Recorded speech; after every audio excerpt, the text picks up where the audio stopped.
Seventh question. A hexagonal pyramid, 25 mm base side and 70 mm height, resting on HP, and one of its base edge is perpendicular to VP. An insect moves from a corner of its base and come back to its starting point after one rotation around the pyramid. Find the shortest path that the insect can travel and mark the path in front view.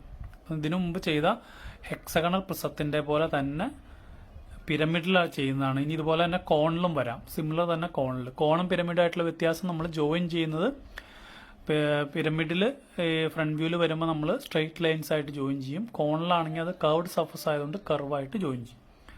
Okay, അപ്പോൾ ഇതിൽ condition പറയുന്നത് one of its base edge is perpendicular to V P.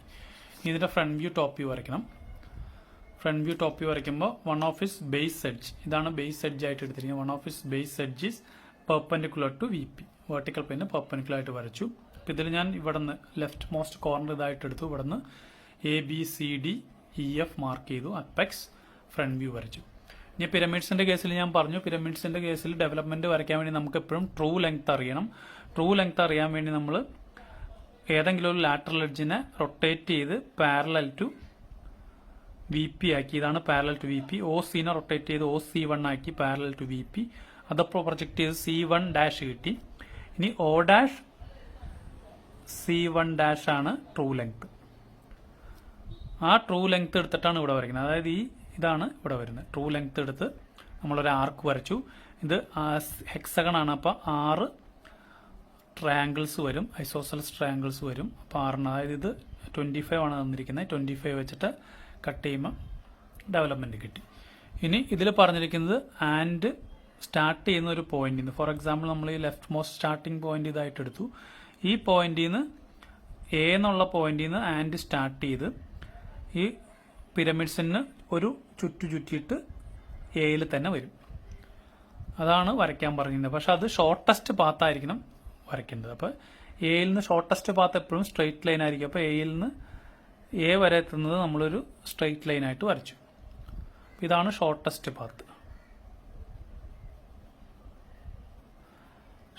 Path. ഇനി നേരത്തെ ചെയ്ത പോലെ തന്നെ നമ്മൾ cutting plain അല്ലെങ്കിൽ സെക്ഷൻഡ് ഒബ്ജക്റ്റ് അല്ലെങ്കിൽ ട്രങ്കേറ്റഡ് ഒബ്ജക്റ്റിന്റെ റിവേഴ്സ് ആണ് നമ്മളിവിടെ ചെയ്യുന്നത്. നമുക്ക് ഓൾറെഡി ഒരു ലൈൻ കിട്ടി. ഇനി ഇത് സെക്ഷൻ പോയിന്റ് ആയിട്ട് നമ്മൾ എടുത്തു. കഴിഞ്ഞ പ്രോബ്ലത്തിൽ ചെയ്ത പോലെ ഇത് സെക്ഷൻ പോയിന്റ് ആയിട്ട് എടുത്തു. ഇവിടെ കിട്ടുന്ന പോയിന്റ്, അതായത് നമ്മൾ വരച്ച ഷോർട്ടസ്റ്റ് പാത്തും ഇതിലെ എഡ്ജസ് മീറ്റ് ചെയ്യുന്ന പോയിന്റ് നമ്മൾ മാർക്ക് ചെയ്തു. 1, 2, 3, 4, 5, 6, 7 7 പോയിന്റ് കിട്ടി. ഇനി ഈ ഓരോ പോയിന്റും നമ്മൾ ഇതിന്റെ ഫ്രണ്ട് വ്യൂയിലേക്ക് മാറ്റണം. അപ്പൊ അതിനു വേണ്ടി ചെയ്യേണ്ടത് നമ്മൾ ആദ്യം ഈ കിട്ടിയ പോയിന്റ്സ് എല്ലാം നമ്മൾ ഈ ട്രൂ ലെങ്ത് ലൈനിലേക്ക് കോമ്പസ് വെച്ച് വരയ്ക്കും. അതായത് കോമ്പസ് Oയിൽ കുത്തിയിട്ട് O2 റേഡിയസ് എടുത്തിട്ട് നമ്മൾ ഇവിടേക്ക് വരയ്ക്കും. O2 റേഡിയസ് എടുത്തിട്ട് ഈ ട്രൂ ലെങ്ത് ലൈനിലേക്ക് വരച്ചു. ഇനി അതുപോലെ O3 റേഡിയസ് എടുത്തിട്ട് ട്രൂ ലെങ്ത് ലൈനിലേക്ക് വരച്ചു. അതുപോലെ ഓരോ പോയിന്റിൽ നിന്നും ട്രൂ ലെങ്ത് ലൈനിലേക്ക് വരയ്ക്കും. ഇവിടുന്ന് 2ൽ നിന്ന് O2 റേഡിയസ് എടുത്ത് കോമ്പസ് എടുത്ത് വരയ്ക്കും. ഇവിടെ 2 കിട്ടി. ഇനി അതുപോലെ 3ൽ നിന്ന് വരയ്ക്കും. ഇവിടെ 3 കിട്ടി. 4ൽ നിന്ന് വരയ്ക്കുമ്പോൾ ഈ പോയിന്റ് 4 കിട്ടി. ഓരോന്നിൽ നിന്നും കോമ്പസ് എടുത്ത് വരച്ചാൽ മതി. ഇനി അതേ പോയിന്റിൽ തന്നെയാണ് ഇത് വരുന്നത്. 7 വിത്തിൻ ബ്രാക്കറ്റ് 7. ഇനി 2ൽ തന്നെ 6 വരും. 3ൽ തന്നെ 5 വരും. 4ൽ 4 മാത്രമേ ഉള്ളൂ. ഓക്കെ, ഇനി ഇവിടെ കിട്ടിയ പോയിന്റ്സ് എല്ലാം നമ്മൾ ഈ ട്രൂ ലെങ്ത് ലൈനിലേക്ക് മാറ്റുന്നു. അതായത് ഇവിടുത്തെ ഓരോ ഡിസ്റ്റൻസുകളും നമ്മൾ ഈ ഓരോ ഡിസ്റ്റൻസും എടുത്തിട്ട് കോമ്പസിൽ എടുത്തിട്ട് അതെല്ലാം ഇതിലേക്ക് മാറ്റുന്നു. ഓരോ ഡിസ്റ്റൻസുകളും എടുത്തിട്ട് അതേ പോയിന്റ്സ് ഇതിൽ മാർക്ക് ചെയ്യുന്നു. ഇവിടെയുള്ള ഓരോ പോയിന്റ്സ് നമ്മൾ കോമ്പസിൽ എടുത്തിട്ട് അത് ഇവിടെയും ട്രൂ ലെങ്ത്, ഇത് ട്രൂ ലെങ്ത് ആണ്, ഈ ട്രൂ ലെങ്ത്തിൽ മാർക്ക് ചെയ്തു. ഇതാണ് പോയിന്റ്സ് 1, 2, 3, 4. ഇനി ഓരോ പോയിന്റ്സും അതിന്റെ കറസ്പോണ്ടിങ് ലൈൻസിൽ കൊണ്ട് മുട്ടിക്കണം. നമ്മൾ സെക്ഷനിൽ ചെയ്ത പോലെ റിവേഴ്സ്. അപ്പോൾ ഇത് 1 എന്നുള്ളത് വരുന്നത് എയിൽ, 1ഉം 7ഉം എയിലാണ് വരുന്നത്. 1 and 7 A, 1 and 7 A. 1 and 7 വരുന്നത് എ. ഇനി അടുത്ത് 2, 6 വരുന്നത് 2 and 6 വരുന്നത് ഒ ബിയിലും ഒ എഫിലും അപ്പോൾ 2 and 6 ഇതാണ് പോയിന്റ്. ഈ പോയിന്റിന് നേരെ ഹൊറിസോണ്ടൽ ലൈൻ വരയ്ക്കുക ഒ ബിയിലും ഒ എഫിലും. അപ്പം ഇത് ഒ ബിയിൽ 2 ഡാഷ് ഒ എഫിൽ 6 ഡാഷ്. ഇനി അടുത്തത് 3 and 5 3 വരുന്നത് ഒ സിയിലും മറ്റേത് ഒ ഇയിലും. 3 വരുന്നത് ഇതാണ് 3, 5 ഒ സി ഇതാണ് O dash C dash O സിയിലും ഒ ബിയിലും. അപ്പോൾ ഇത് 3 ഇത് 4 5 ഈ പോയിന്റ് 3 ഇത് 5 3 5. ലാസ്റ്റ് വരുന്ന 4 വരുന്ന ഒ ഡി ഏതാണ് O dash D dash O D. ഇവിടെ നേരെ ഒ ഡി ഇതാണ് ഒ ഡാഷ് ഡി ഡാഷ്. ഇത് പോയിന്റ് 4 ഇത് പോയിന്റ് 3. ഇനി ഇത് ജോയിൻ ചെയ്യുക, ആ ഓർഡറിൽ ജോയിൻ ചെയ്യുക. 1 ഓർഡറിൽ ജോയിൻ ചെയ്യുക 1 2 3 4.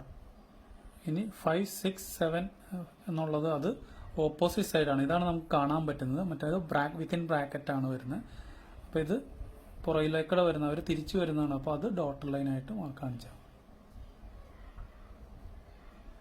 ആൻഡ് മൂവ് ചെയ്ത് തിരിച്ചു വരുന്നു. ഇനി ഇതേ പോയിന്റ്സ് നമുക്ക് വേണേ ടോപ്പ് വ്യൂവിലും ചിലപ്പോൾ ചോദിക്കും. ഇതിപ്പോൾ ഫ്രണ്ട് വ്യൂവിൽ മാത്രമാണ് ഞാൻ എഴുതിയിട്ടുള്ളൂ. ചിലപ്പോൾ ടോപ്പ് വ്യൂവിൽ ഫ്രണ്ട് വ്യൂവിന് പകരം front view and top view എന്ന് ചോദിക്കും. അങ്ങനെയാണെങ്കിൽ ഈ പോയിന്റ്സ് നേരെ താഴേക്ക് പ്രൊജക്റ്റ് ചെയ്താൽ മതി. എവിടെയാണോ പോയിന്റ്സ് വരുന്നത് അതിന്റെ കറസ്പോണ്ടിങ് എഡ്ജസിലോട്ട് ഇത് പ്രൊജക്റ്റ് ചെയ്യുമ്പോൾ ഇവിടെയും ഒരു ഇത് കിട്ടും. ഫോർ എക്സാമ്പിൾ നമ്മൾ 6 എന്നുള്ള പോയിന്റ് ഒ എഫിലാണ്. അപ്പോൾ ഇത് താഴേക്ക് പ്രൊജക്റ്റ് ചെയ്യുക. 6 എന്നുള്ള പോയിന്റ് താഴേക്ക് ഒ എഫിലേക്ക് പ്രൊജക്റ്റ് ചെയ്യുക. അപ്പോൾ ഇവിടെ 6 കിട്ടി. ഇനി അടുത്ത പോയിന്റ് ഫോർ എക്സാമ്പിൾ 1ഉം 7ഉം വരുന്നത് എയിലാണ്. അപ്പോൾ ഇത് 1 7. അതുപോലെ ഓരോ പോയിന്റും താഴേക്ക് പ്രൊജക്റ്റ് ചെയ്യുമ്പോൾ നമുക്ക് വേണമെങ്കിൽ ടോപ്പ് വ്യൂവിലും വരയ്ക്കാം. ഇത് ടോപ്പ് വ്യൂവിൽ വരയ്ക്കാൻ പറഞ്ഞിട്ടുണ്ടെങ്കിൽ ഇവിടെ കിട്ടിയ നമ്മൾ പോയിന്റ്സ് ഏതാണെങ്കിലും പ്രിസം ആണെങ്കിലും പിരമിഡ് ആണെങ്കിലും കോൺ ആണെങ്കിലും ഇവിടെ കിട്ടിയ പോയിന്റ്സ് എല്ലാം താഴേക്ക് അതിന്റെ കറസ്പോണ്ടിങ് എഡ്ജസിലോട്ട് മീറ്റ് ചെയ്യുക. ഇനി ഇതിലാകെ കൺഫ്യൂഷൻ ഉള്ളത് 2ഉം 5ഉം മാർക്ക് ചെയ്യാൻ വേണ്ടിയാണ്. ആ 2ഉം 5ഉം നമ്മൾ മാർക്ക് ചെയ്യുന്ന നമ്മൾ ഇതിൽ സോളിഡ്സിലൊക്കെ പലതിലും ചെയ്ത പോലെ തന്നെ സെൻട്രൽ ലൈനിൽ വരുന്ന കേസ് നമ്മൾ ഇങ്ങോട്ട് ട്രൂ ലെങ്ത് ലൈൻ വരെ എക്സ്റ്റെൻഡ് ചെയ്തിട്ട് അത് താഴേക്ക് വരച്ച് ഇവിടെ ഒരു പോയിന്റ് കിട്ടി. ഇനി ഇത് കോമ്പസിൽ എടുത്തിട്ട് നമ്മൾ ആർക്ക് കട്ട് ചെയ്യും. അതായത് ഈ സെൻട്രൽ ലൈനിൽ വരുന്ന പോയിന്റ് നമ്മൾ പലതിലും ചെയ്ത് സോളിഡ്സിലൊക്കെ ചെയ്യുന്ന സെക്ഷനിൽ ചെയ്തത് ആ പോയിന്റ്സ് നമ്മൾ ഇങ്ങോട്ട് കിട്ടിയിട്ട് ട്രൂ ലെങ്ത് ലൈൻ വരെ എക്സ്റ്റെൻഡ് ചെയ്ത് അത് താഴേക്ക് ഡ്രോപ്പ് ചെയ്തിട്ട് ഇത് ഫോർ എക്സാമ്പിൾ 2 ആണെങ്കിൽ ഞാൻ ഇങ്ങോട്ട് വരച്ചു ട്രൂ ലെങ്ത് ലൈൻ വരെ, എന്നിട്ട് അത് താഴേക്ക് ഡ്രോപ്പ് ചെയ്യുമ്പോൾ ഇവിടെ ഒരു പോയിന്റ് കിട്ടും. ഇനി ഇത് കോമ്പസ് എടുത്തിട്ട് ഇത് ഒ ബിയിൽ കട്ട് ചെയ്യും. അപ്പോൾ കിട്ടുന്ന പോയിന്റ് 2. ഈ പോയിന്റ് 2 ഇത് 2. അതുപോലെ തന്നെ 5 ആണെങ്കിൽ 5ൽ നിന്ന് ട്രൂ ലെങ്ത് എക്സ്റ്റെൻഡ് ചെയ്തു, അത് താഴേക്ക് പ്രൊജക്റ്റ് ചെയ്തു. ഇനി ഇവിടെ നിന്ന് ഒ ഇയിലേക്ക് ഇത് വരയ്ക്കുമ്പോൾ ഇവിടെ ഒരു പോയിന്റ് കിട്ടും. ഓക്കെ, അത് 5. ഇത്രയും പോയിന്റ്സ് കിട്ടി. ഇനി ഇത്രയും പോയിന്റ്സ് ജോയിൻ ചെയ്യും. ഇത് 1 സ്ട്രെയിറ്റ് ലൈൻ വെച്ചിട്ടാണ് പിരമിഡ് ആയതുകൊണ്ട് 1 2 3 4 5 6 7. ഇതാണ് ടോപ്പ് വ്യൂവിലുള്ള ആൻറ്റിൻ്റെ പാത്ത്. അതായത് എയിൽ നിന്ന് സ്റ്റാർട്ട് ചെയ്ത് അതിൻ്റെ പുറത്തോടെ കറങ്ങി എയിൽ തന്നെ വരും.